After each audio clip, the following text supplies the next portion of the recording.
because I get to talk about F.O.R.M. Wait, oh, there it is. I get to talk about F.O.R.M. And you know why it's exciting for me? Because I was the shyest kid growing up. Do you believe it? I was the kid that my mom, oh my gosh, she would pinch me because I would not socialize when we were at family gatherings. I would hide in the corner behind her dress. And when all the other kids are out there dancing and flailing around and having fun, I was the kid that was like this. And it made my mom so mad because she wanted me to be outgoing and she wanted me to socialize and she wanted me to just be happy as a child. But I always felt like there was something wrong with me growing up. Does anybody else ever feel that way? Awkward? I'm the awkward one. I'm just going to stay in the corner. Nobody would want to talk to me. People would laugh at me. People would think I'm ugly. People would think I would stumble on my words. So I'm just afraid of speaking. I'm afraid of making eye contact with the second I do. I'm stuck having to say something. So growing up, I was an extremely shy child. I was born in the Philippines. So when I moved here, I was only a baby, and I grew up literally learning 2 different cultures, 2 different languages. And the very first experience I had in kindergarten when we were sitting in a circle, and the teacher asked us a question, name something that's healthy for you. And I knew the answer to this, and I just raised my hand up. I wanted to say vegetables, but I answered in my own native tongue, my own native language. And when I did that, all the kids laughed at me, right? And I didn't understand why. And from that moment on, I stopped talking. I was so terrified that I had a best friend that spoke for me. From that point forward, year after year, one best friend who spoke up for me, who asked questions for me, who responded for me, and I shut down. A lot of us believe that we're just not I'm not a people person. I just can't talk to people. It's just not me. And I don't believe it, because that was me then. And now you can't get me to shut up. So I told her, I said, one time up there, this is why I'm passionate about this. Because I want you, if there's anything that you're going to walk away from this whole training today, it's this. You can learn what the successful people are doing. Don't believe that you weren't born with it.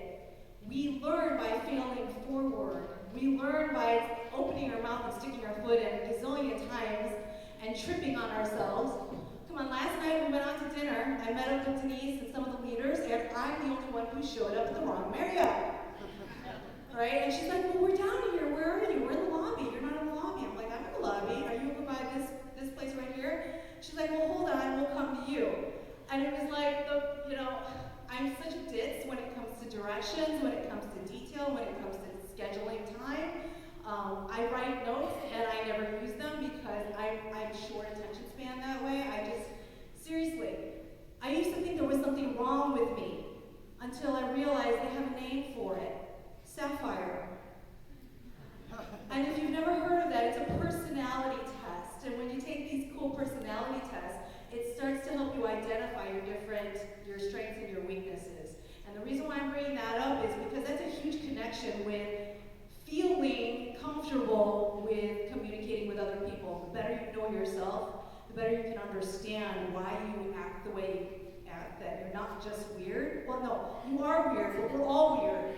So embrace your weirdness, and that's what makes you unique and makes you stand out, right? Because nobody wants to be normal, right? So F.O.R.M, I love this. This is because F stands for family, O occupation, R for recreation, M for message. And what I love about this is we do it every day. We just didn't know that there was a label for it. And you do it at work, you do it at church, you do it at school, you do it in your community, neighborhood, right? We just didn't know that there was an actual tool or a technique to cause you to remember it. My business I started in 2009. I have moved my family. It will be 4 times in the last 4 years this year. Every time we've moved to a better location, a nicer home, real quick, and I'm going to explain why this was so important in building my successful business. Because year after year, I've had to meet new people. being that I was the shyest kid growing up and had to have someone speak for me, you have to realize I had to learn it. And I had to learn to be more comfortable with myself. And the more I did it, the less awkward it felt, and the more natural it became, and the more genuine I came across when I would feel comfortable making that eye contact and not feel like, oh my gosh, she's looking, do I have a booger on my nose? She's looking at me funny. You know, instead of thinking like that, being more focused on that person versus on my insecurities. So it's really cool how it worked out, because 4.5 years ago when I started my business, we were losing our home. I had left corporate America 13 years ago when I had my first child, always in management positions, always worked my way to the top, always loved working with people, you know, in the office, because that was exciting, right? Sitting behind a cubicle all day long on the computer. But I left a very high-paying job to stay at home to raise my kids. Then my husband lost his design engineering job, and our single income went to very quickly. Long story short, we lost everything. We lost our home, we lost our cars. He struggled in and out of jobs, trying his hand on beginning a traditional business with landscaping, and the overhead costs and the expenses, all that headache, pretty much almost tore our family apart, almost tore our marriage apart. This business fell on my lap, and I'm bringing this up because of a very important thing here to remember. There are people out there that are hurting right now, that are dying from, I call one of the 4 Ds. People right now, all around you, are dying from either disease, they're dying from debt, they're dying from depression, or they're dying from disaster. Something in their life has happened. And people out there are in need of something. They're crying. If you flip through your newsfeed on Facebook, what do you see? People reaching out, crying, venting, hurting. And it's an opportunity for you to provide a solution. So the next time that you're out and you're doing these things on a regular basis, I want you to make it intentional this time, rather than asking a question just because you're asking a question, which we do, and then half the time when we're asking that question and they're answering it, it's, if you're like me, it goes over your head and it's like, what did she say? Right? Because sometimes we're just asking just to ask. But by implementing this, when you're in a situation and you're like, well, I don't know what to say, think about form. Let's ask about family, or let's ask about occupation, or let's say, where do you work? How many kids do you have? Boy or girl? How old are they? Oh, are they in sports minor too? What position do they play? Find those common interests that you can talk about, because the person on the receiving end, what do people want? The basic fundamental need. Basic fundamental need.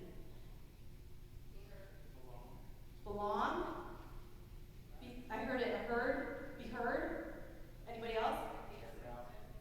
Accepted. What else? Care about.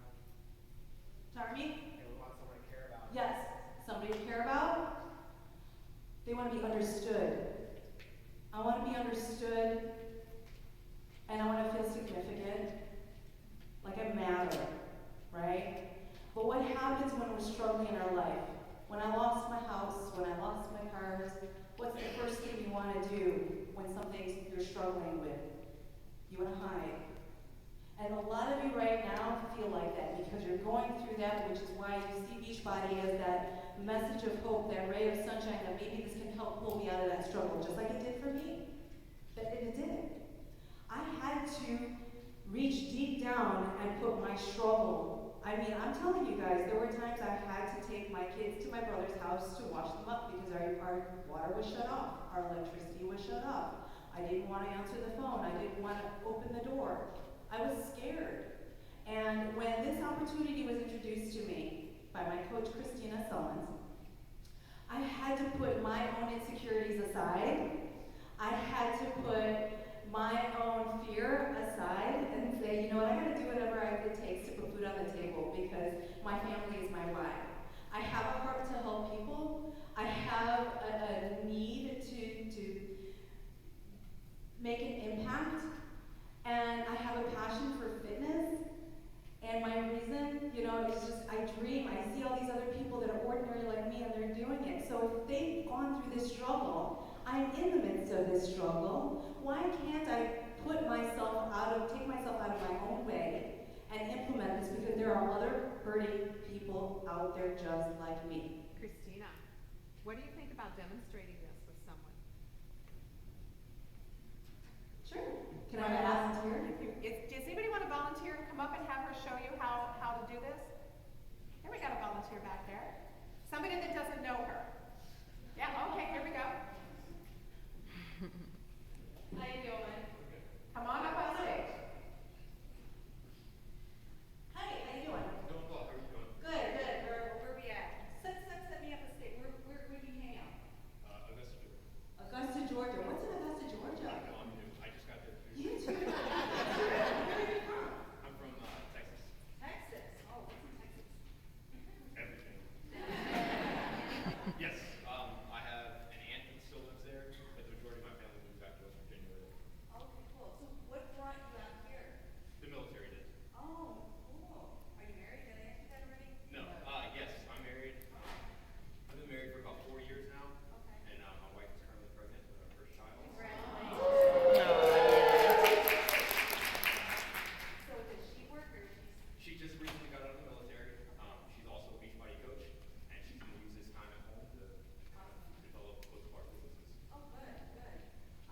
So I'm just right now we're just having like serious conversation, and it really what I'm thinking. I'm hearing what he's saying he's doing, and I'm hearing what he said his wife. Now, if he said his wife wasn't doing anything at home, what do you think I would say to him? If his wife was sitting at home doing nothing, I would ask, what does she like to do? What does she enjoy? What are her hobbies?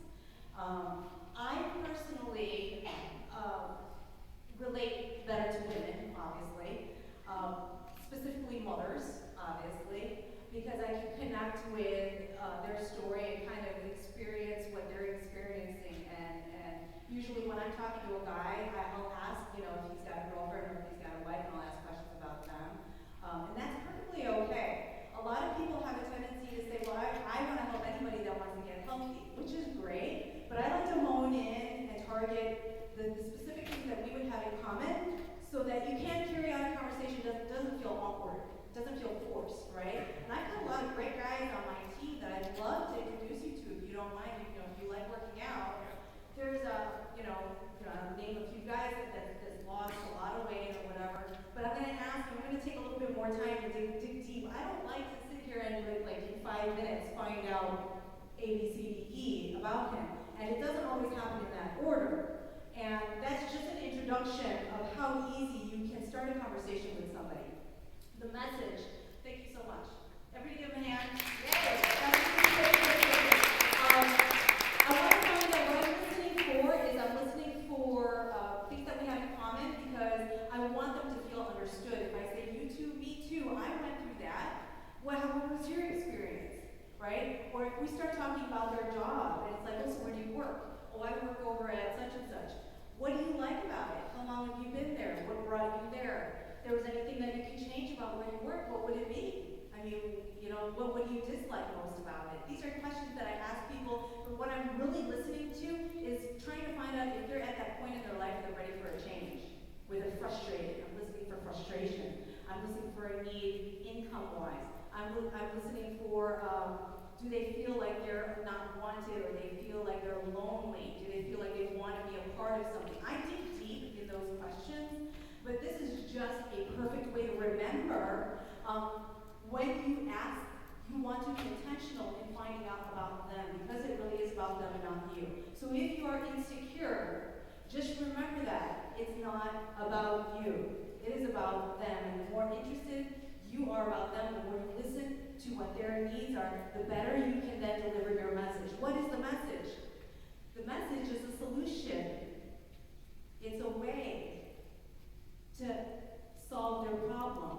If you would ask all these questions, then it gives you those key points that you want to bring up at the end when you deliver that message. And you know what, I hear you. I felt the same way when I was losing my house, but this is what I found. And, I'll give my little 30-second short blurb about how my life has transformed in the last 4 years. And I've been able to take my family out of bankruptcy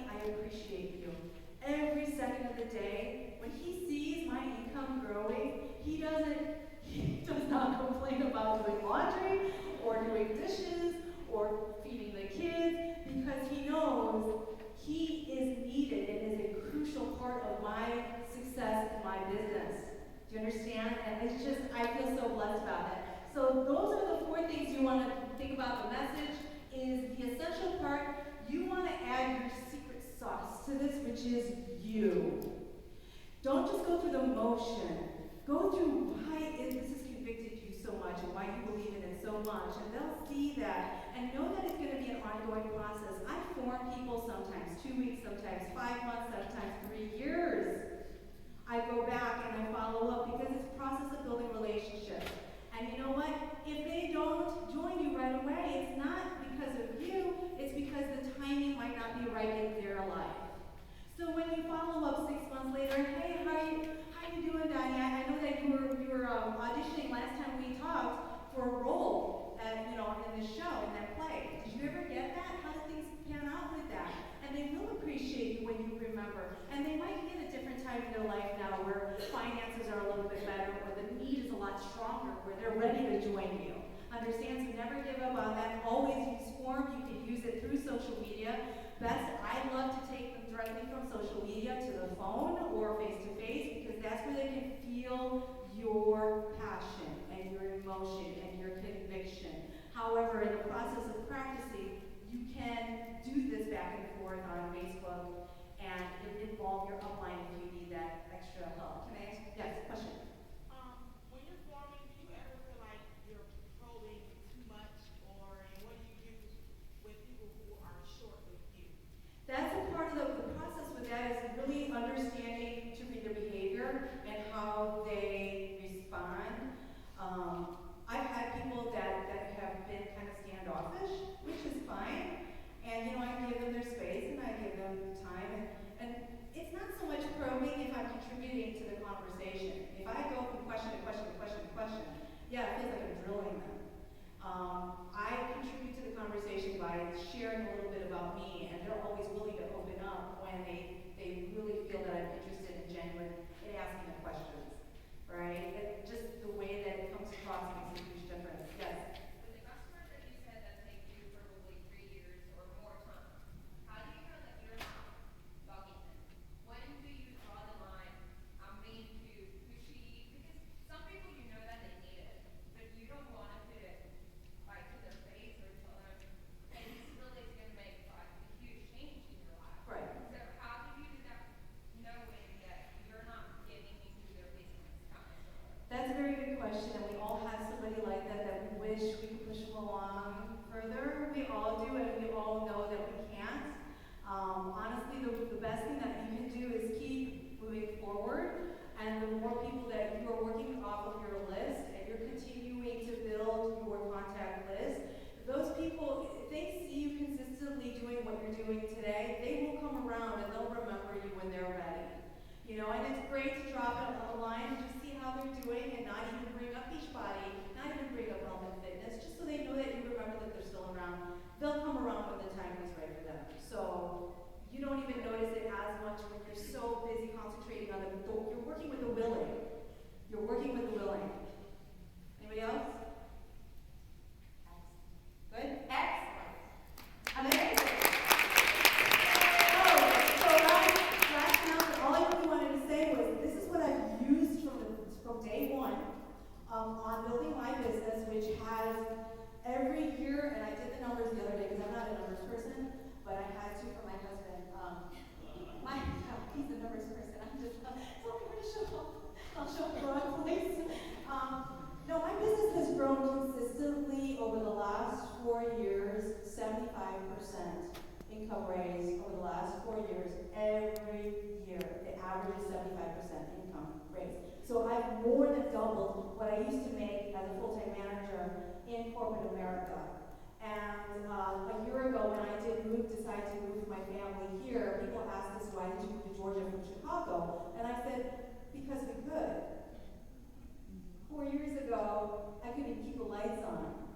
A year ago, I decided not to move my family to Lake Lanier because my husband likes to fish.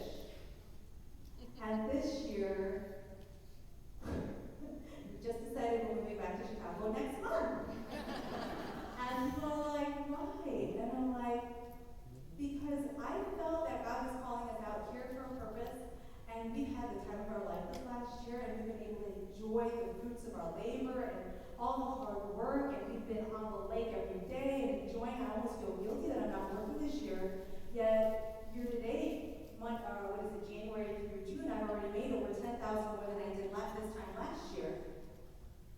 And it's like, it's those seeds that you plant over time. They will harvest when the time is right. You just do it with the right heart, be consistent, it will grow. And now we're at that point where we can decide to move back to Chicago. So I just wanted to add that tidbit there.